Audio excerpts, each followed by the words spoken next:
Ya, Assalamualaikum warahmatullahi wabarakatuh. Saya Muhammad Hafiz bin Masrum, 1711921 akan membentangkan tentang tajuk tokoh ekonomi Islam Ibnu Taimiyah. Okay.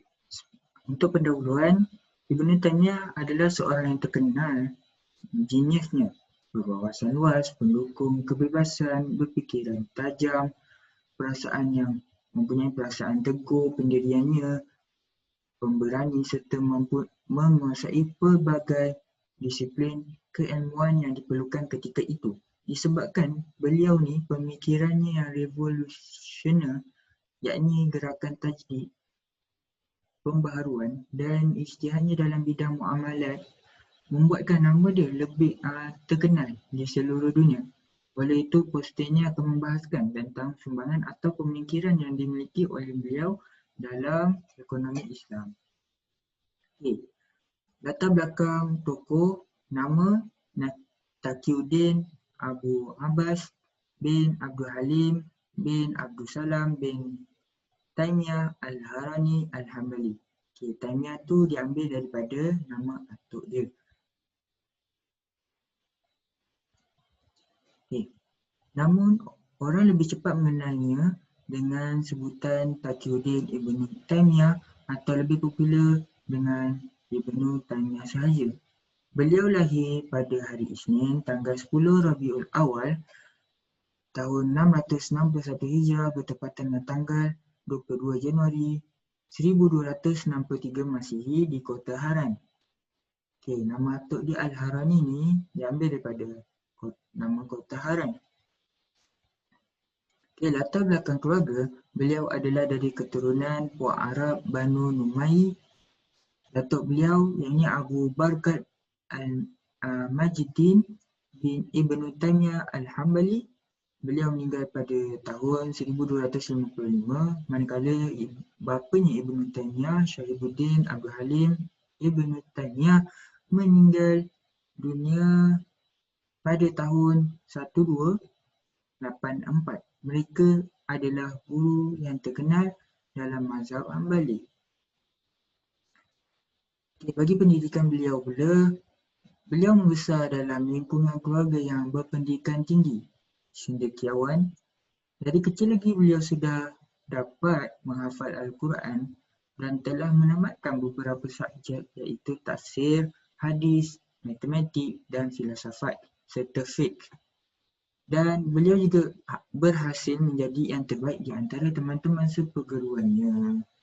Dan tak silap saya, pada umur 17 tahun, beliau telah dibenarkan oleh gurunya untuk mengeluarkan fatwa. Okay, karyanya telah mencapai lebih kurang 500 jilid, antaranya kitab Ar-Rad ala Al-Mantiqiyin, Manhaj As-Sunnah An-Nabawiyah, Majmu' Al-Fatawa, Bayan Muwafaqat Sahih Al-Ma'qul, Sarih Al-Manqul, Ar-Rad ala Uluhiyah wal Al-Ittihadiyah dan banyak lagi. Okey, seterusnya kita pergi kepada pemikiran Ibnu Taimiyah. Kalau kita pergi ke pemikiran Ibnu Taimiyah, memang kita akan sentiasa dengar tentang mekanisme harga, mekanisme pasar, dan beberapa lagi pemikiran beliau. Okey, kita pergi kepada mekanisme harga. Ia sejumlah wang yang dinyatakan nilai tukar iaitu unit benda tertentu. Setiap benda dia ada nilai. So, harga tu adalah nilai kepada barang tersebut. Menurutnya, harga yang adil ialah harga yang semua penjual yang menjual barangnya, dia meletakkan harga tu dan diterima umum sepadan dengan barang dengan benda tu sendiri. Contoh macam jam ni, okay, dia memang kalau kita tengok kualiti dia daripada plastik, so harga dia takkanlah mahal kan sampai 100 lebih. So kalau dia taruh 100 lebih, mungkin kalau kita tengok kat sini dia tulis pada tempat dan masa tertentu. Untuk masa sekarang ni tak logik macam tu Okay. Dua isu yang sering dibincangkan dalam Masalah harga ni adalah pampasan yang adil dan harga yang setara ataupun harga yang adil. Penentuan harga akan dikenakan jika ada unsur monopoli dalam pasaran. Okey. Kalau tak ada, dia jalan macam biasalah harga tu. Yang kedua, mekanisme pasar.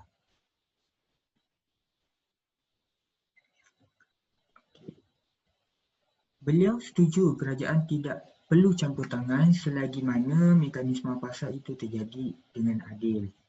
Okey, beberapa dengan bebas. Bebas tu maksudnya dengan semua jadilah. Okey. Beberapa faktor yang mempengaruhi harga iaitu yang pertama keinginan manusia terhadap sesuatu barang tu lain macam, lain orang, lain minat. Macam tu. Okey, harga barang bergantung kepada tahap keperluan terhadapnya. Semakin ramai permintaan terhadap barang tu, semakin tinggilah dia punya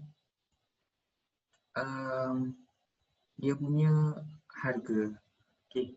Yang ketiga, dipengaruhi juga oleh bentuk alat pembayaran. Jika alat itu umum dipakai, harganya rendah. Dan jika alat itu jarang dipakai, maka harganya agak lebih tinggi sedikit. Okay. Yang keempat, disebabkan tujuan kontrak. Contohnya, jika si pembayar mampu memenuhi janji untuk membayar, maka transaksi itu boleh diwujudkan. Okay. Kalau dia tak mampu, tak adalah jual beli antara dia dan penjual. Okay. Yang ketiga adalah hak milik. Dalam Islam, hak milik memang semuanya kita tahu Allah adalah pemilik yang mutlak. Okay. Menurut Ibnu Taimiyah, ada 3 jenis pemilikan yang tidak bertentangan dengan prinsip syariah, iaitu hak milik individu, hak milik sosial ataupun sosial dan hak milik negara. Hak milik individu ialah individu tersebut boleh menikmati hak miliknya secara keseluruhan, secara produktif, tetapi tidak boleh digunakan secara berlebihan dengan tujuan untuk bermewah-mewah. Kena beringat-ingatlah kalau menggunakan hak milik tu. Okay. Hak milik sosial adalah sebuah objek yang dimiliki oleh 2 atau lebih ataupun organisasi. Okay. Contohnya air sungai, air laut, tanah, lapangan dan banyak lagi.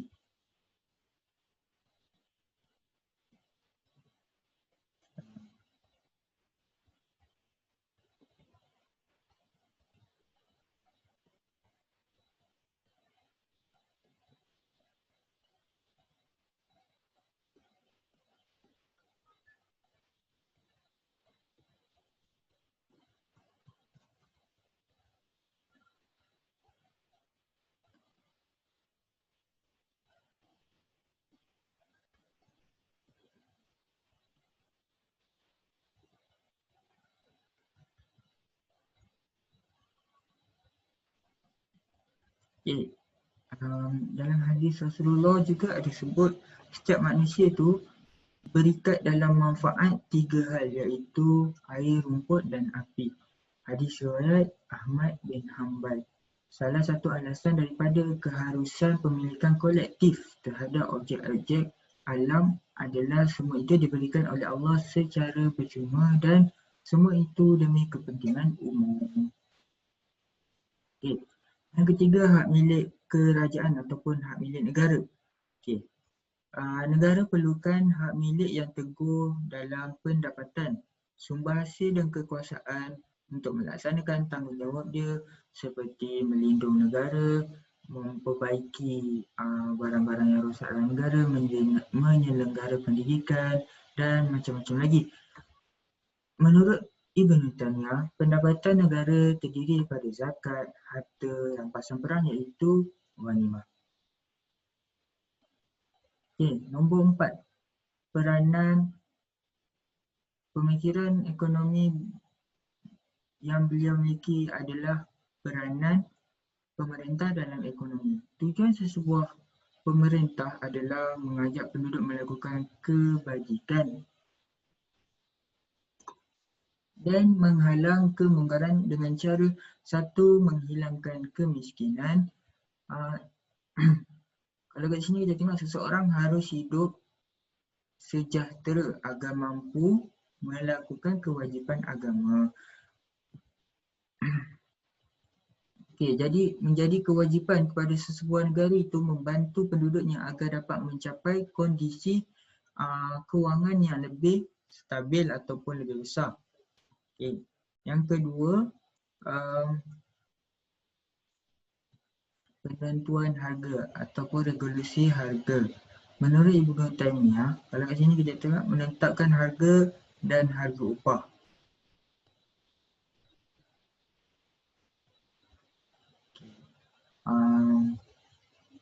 Ya, kerajaan perlu jika dia dapati ada eksploitasi ke dalam ekonomi negara, dia perlu tetapkan upah, perlu tetapkan harga tu untuk supaya tidak menindas masyarakat. Okey. Untuk bagi harga upah pula, Ibn Taymiyah melihat tenaga kerja merupakan jasa yang ikut mempengaruhi harga pasar. Okey. Kerana tenaga kerja tu merupakan faktor yang mempengaruhi harga juga. Kerana itu menetapkan upah dengan penetapan harga yang setara dapat menjaga kebajikan orang yang bekerja tu.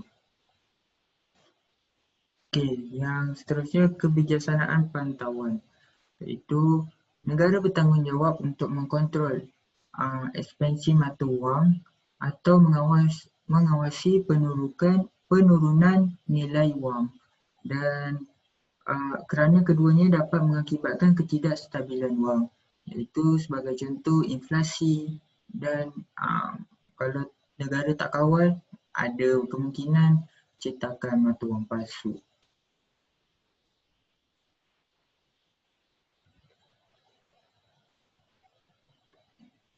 Dan Ibn Taymiyah sangat jelas memegang pentingnya kebajikan meninjau bagi kestabilan ekonomi. Wang harus dinilai sebagai pengukur harga dan alat pertukaran.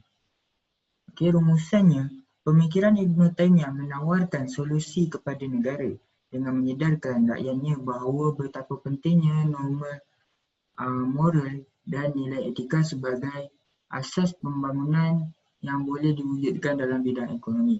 Hasil renungan dan pemikiran Ibn Taymiyah sebenarnya tidaklah terbatas kepada persoalan ekonomi saja. Malah ada fiqh, ada hadis. Cuma dalam perbincangan kali ini mencakupi sebahagian aspek kehidupan. Cuma dalam perbincangan kali ini kita lebih kepada topik ekonomi saja.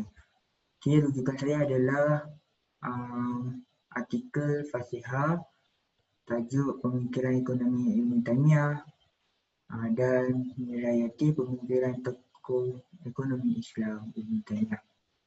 Okay. Itu sahaja daripada saya. Sekian, Assalamualaikum warahmatullahi wabarakatuh.